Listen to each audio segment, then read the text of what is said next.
हर हर महादेव दोस्तों, आप सभी का संजीव ट्रैवल ब्लॉग में फिर से स्वागत है। दोस्तों, आप सभी को पता है केदारनाथ यात्रा आपकी 3 मई से शुरू होने वाली है और चारधाम यात्रा 30 अप्रैल से यात्रा शुरू हो जाएगी।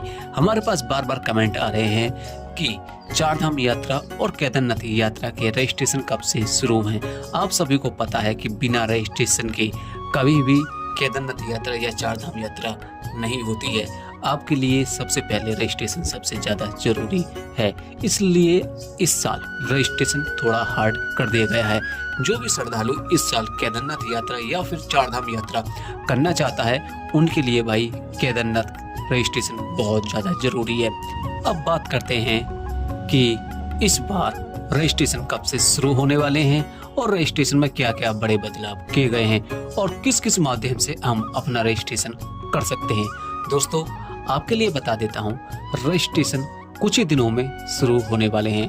15 तारीख को 1 या 2 घंटे के लिए रजिस्ट्रेशन शुरू हुए थे केदारनाथ के लिए, लेकिन वो फिर से रोक लग गई है।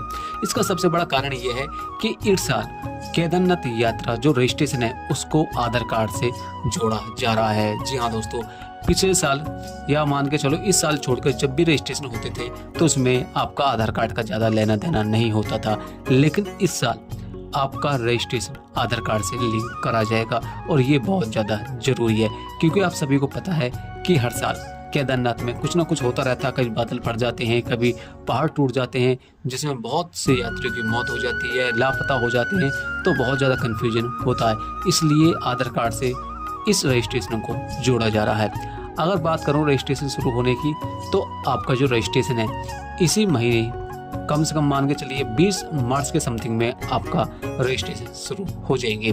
जो रजिस्ट्रेशन होते हैं ये 3 माध्यम से होते हैं। एक आपका टूरिस्ट उत्तराखंड के नाम से आता है ऐप, एक उसी के माध्यम से होते हैं, एक आपकी वेबसाइट है उत्तराखंड टूरिस्ट के नाम से ही, उसमें आपका रजिस्ट्रेशन होता है। तीसरा आपका व्हाट्सएप के नाम से भी आता है।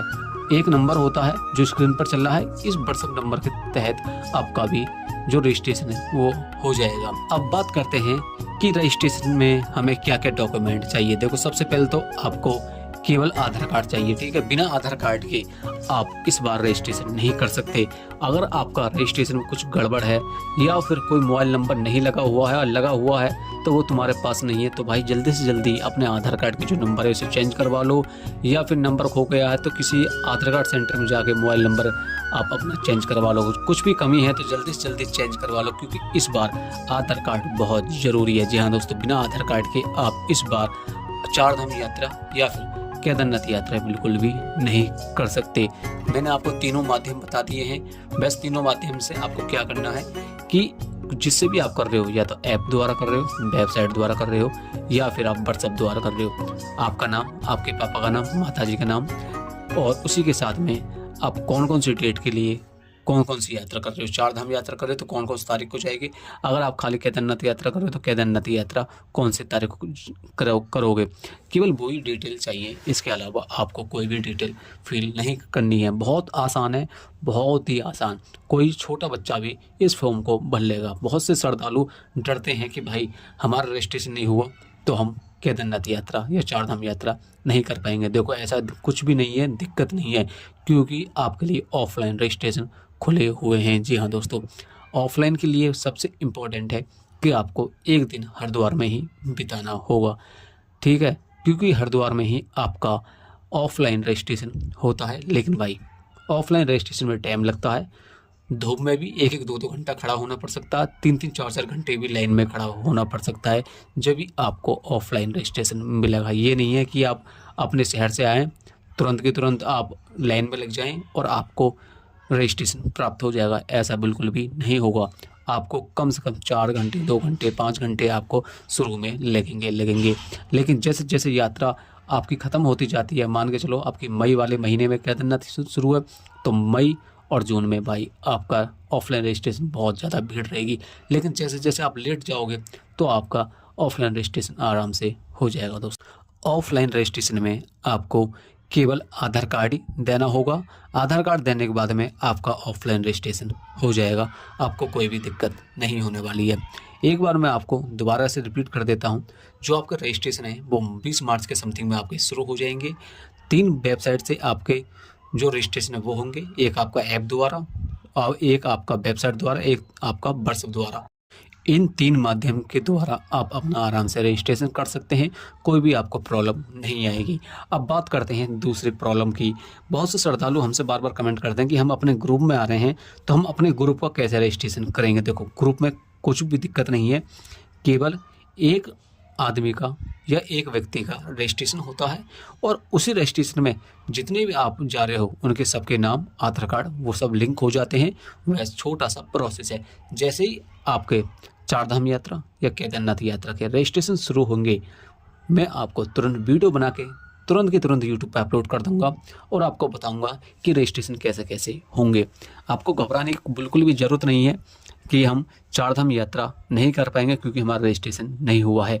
लेकिन आपको मैं सबसे इम्पोर्टेंट एक न्यूज़ देना चाहता हूं भाई, केवल ये रजिस्ट्रेशन चारधाम यात्रा और हेमकुंड साहिब यात्रा के लिए है। जी हाँ दोस्तों, चारधाम यात्रा और हेमकुंड साहिब यात्रा के लिए ये रजिस्ट्रेशन बहुत ज़्यादा ज़रूरी है। अगर आप पंच केदार यात्रा या फिर कोई और यात्रा कर रहे हो तो उसके लिए भाई कोई भी आपका रजिस्ट्रेशन की ज़रूरत नहीं होती है। केवल आपका चारधाम यात्रा और हेमकुंड साहिब यात्रा के लिए आपका रजिस्ट्रेशन बहुत ज़्यादा ज़रूरी है। इसलिए आप इसी टेंशन में ना रहें कि भाई हम चारधाम यात्रा और साथ में ही पंच केदार यात्रा करेंगे तो हम रजिस्ट्रेशन पंच केदार का कहाँ करें। देखो, केवल चारधाम यात्रा के लिए आपको रजिस्ट्रेशन ज़रूरी है, बाकी किसी यात्रा के लिए आपका रजिस्ट्रेशन ज़रूरी नहीं है। अब बात करते हैं कि हमारा रजिस्ट्रेशन कहाँ कहाँ चेक होगा। देखो, जो आपका रजिस्ट्रेशन चेक होता है ना, वो आपका रास्ते बीच में कहीं भी नहीं होता। बाई चांस कोई बड़ी आफत आ जाए या कोई दिक्कत हो जाए तो आपका रास्ते में चेक कर सकते हैं, लेकिन आज तक कभी भी रास्ते में रजिस्ट्रेशन चेक नहीं हुआ। जो आपका रजिस्ट्रेशन चेक होगा वो होगा आपका सोनप्रयाग चेकिंग पर। जी हाँ दोस्तों, जैसे ही आप हरिद्वार से सोनप्रयाग के लिए जाओगे, बस में बैठोगे तो आपकी बस सीतापुर उतारेगी, सीतापुर से आप पैदल पैदल जाओगे सोनप्रयाग। तो सोनप्रयाग जैसे ही आप पहुँचोगे, पहुँचने के बाद में आपका रजिस्ट्रेशन चेक होगा। अगर आपका रजिस्ट्रेशन चेक नहीं हुआ तो भाई ऐसा तो कभी सोचना मत। रजिस्ट्रेशन आपका 100% चेक होगा। पुलिस और इंडियन आर्मी बैठी रहती है, आपका रजिस्ट्रेशन चेक होगा और रजिस्ट्रेशन चेक होने के बाद में फिर आपको आगे भेजा जाएगा। उसके बाद में आपका कहीं भी रजिस्ट्रेशन चेक नहीं होगा, सीधा होगा आपका मंदिर के पास जहां आपको टोकन दिया जाएगा।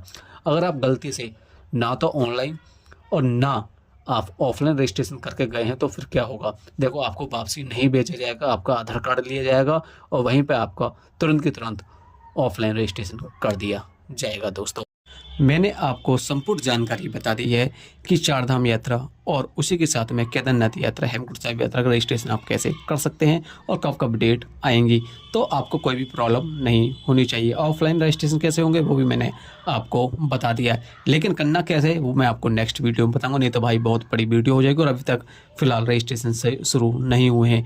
अगर आपको हमारी ये वीडियो अच्छी लगी हो तो लाइक कर दें, शेयर कर दें। मिलते हैं भाई नेक्स्ट वीडियो में दोस्तों।